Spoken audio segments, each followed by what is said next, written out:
Welcome to the Pink Pony Podcast, y'all. Welcome to the Pink Pony Podcast. We are going to talk about the fight last night between Mike Tyson and Jake Paul. Let's go.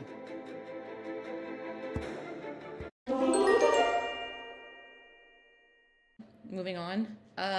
But let's talk about Mike Tyson and Jake Paul. I mean, whoa. Let's just start off with, we know Mike Tyson, Iron Mike. He literally is a legend, and he will always be a legend.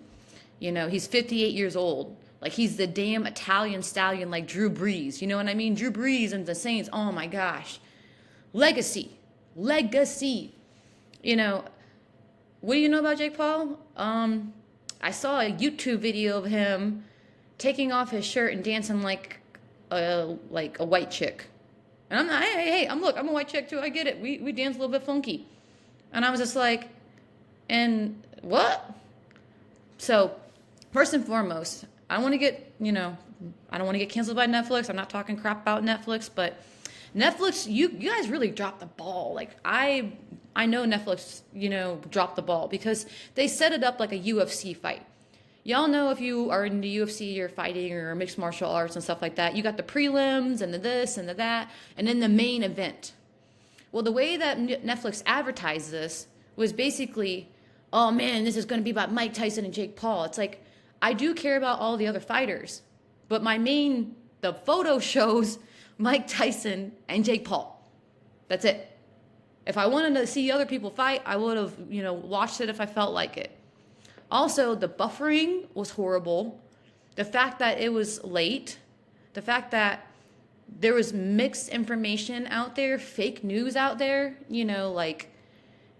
nobody knew what was going on. Nobody knew, it took literally hours for anyone to find out, oh wait, yeah, it's going to be like literally midnight, 1 or 2 in the morning until they actually fight. And, that's, when people have a life and a job and, maybe they had to work today, I had my weekend off, but that's not cool to make somebody wait like literally 5-6 hours. Like, I know it said, I get it. UFC, you got the prelims. It's like, when you go to a concert, you got to listen to the headliners, and then you get the, the big wham, bam, shabam. But, the one thing that really bothered me about this whole fight is that, honestly, and I've, being a retired professional athlete and being a retired professional coach, an actual coach that is paid, not just, I just decided to coach for fun and da-da-da-da-da. No, I was paid a lot of money to coach and to make athletes into some of the best people to go to college, and not even just go to college, but become professionals like me if they want to. That's their choice when I train my athletes. But the one thing I can say, and I've seen over the years, is that really, honestly, American sports are rigged. I mean, come on. Let me call this out whenever I used to live in Washington, D.C. Washington Capitals literally had nothing going on. They never, ever won a hockey game in their damn life. And, they weren't getting ticket sales. They weren't doing this. They weren't doing that. And at that time, the election was going on. There was a lot of politics involved in all this, which is what I hate more than anything else, is when you inject politics into fashion, art, culture, or sports. Let the best player play. Keep the politics out of it. Leave that off the damn field. So I've always thought, to this day, and now I've actually really believe it, that American sports are just rigged. I've seen multiple times where the Saints, still salty, when the LA Rams pulled the same shit on another Super Bowl thing, same calls, same refs, same shit on it. And now y'all know this, me personally, outside of the podcast, I don't cuss. But on this podcast, yeah, it's explicit. It is. But I think American sports are rigged. What's the point of watching something when you already know, oh yeah, of course, and I'm not thinking, I don't think there was a script.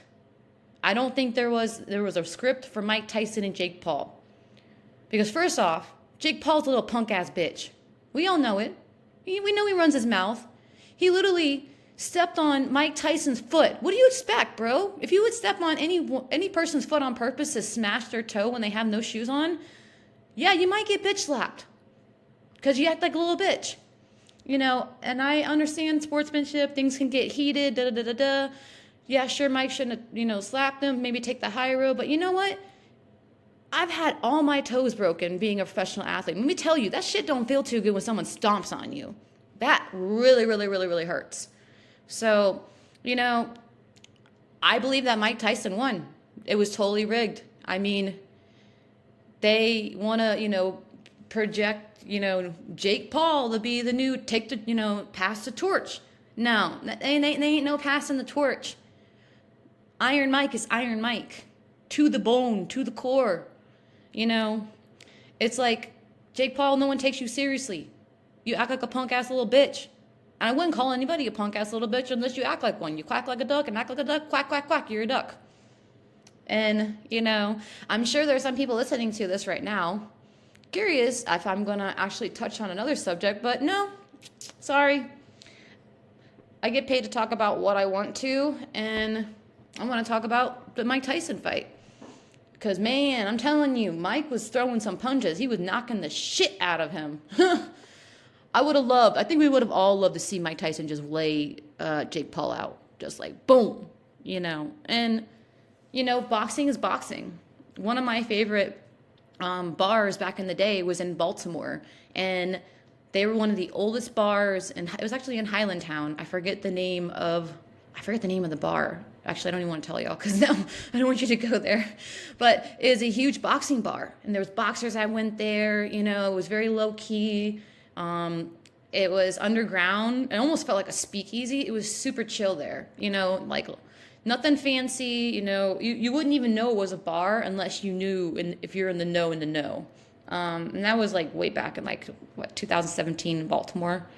But yeah, I love boxing. It's really sad that American sports has gone this way because it now makes me think, okay, I'm stuck with college sports now. Are they going to start ranking college sports now too? I mean, it's like, it's a conundrum. And it's really disheartening as a coach and as a, retired professional athlete to see, basically what has happened to a lot of things that we all love and, we all experience. And now we can't even get, talk about fashion or, anything without politics being brought up. And, I'm Southern, and a lot of people will tell you as a Southern person, you don't talk about money, sex, or politics. Not with strangers.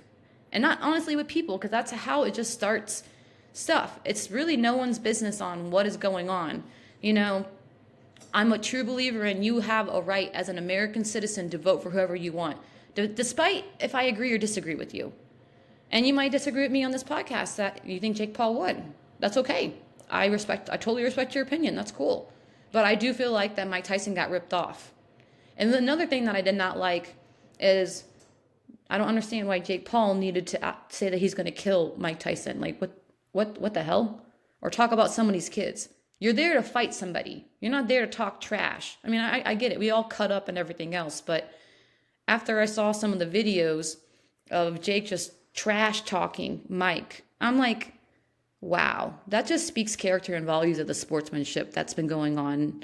And, it's kind of like, I don't want to quote Taylor Swift, but I'm going to do it. It's like, I would like to be not associated with this conversation anymore. But, the Netflix dropped the ball, the buffering. They played it like a UFC thing. Also, it felt like, honestly, a promo. I mean, I love Shaquille O'Neal, love Shaq. Come on, y'all, I'm from New Orleans. But I really don't need to hear about your new business with your partner and your bro and your buddy. I'm here to watch a fight. I'm here to watch someone get knocked out. And, that's what I'm here for. That's why I pay Netflix, or I have a Netflix account to watch this. But, getting back to the, everything, I hope all y'all realize that, we are living in a really tough time right now. We have a lot of people that are irrational. They're going to be irrational, especially what's been going on in the country. And if you don't actually pay attention to what's going on outside of the country, you might want to turn off your TV and start doing a little more research on everything. Because there's a lot coming down the pipeline. So I just want to say this because I always like to end on this lovely note. I hope all y'all have the greatest blessings. You are all prosperous. I hope you stay safe. I hope you, do the best that you can do and know that I do care about you. I love you. And thank you so much for supporting me. I mean, I know you guys have known me since I was 16 years old. And, it takes a toll sometimes when you're in the public light because, people think, oh, well, like this person is, they're a celebrity, they're famous, so I can just da da da da. It's so, I just like to remind everyone that, everyone's a human. Celebrities are human. Athletes are humans. We're all human. We all have feelings. We all live in the same world together. So if we can stop letting outside sources incite us to not want to be together, because as Abraham Lincoln said, a house divided cannot stand alone, I think we'd be doing better across the board with everything. There's a lot of things going on. And I just want to end with this. I love y'all. Stay safe. And fuck Jake Paul.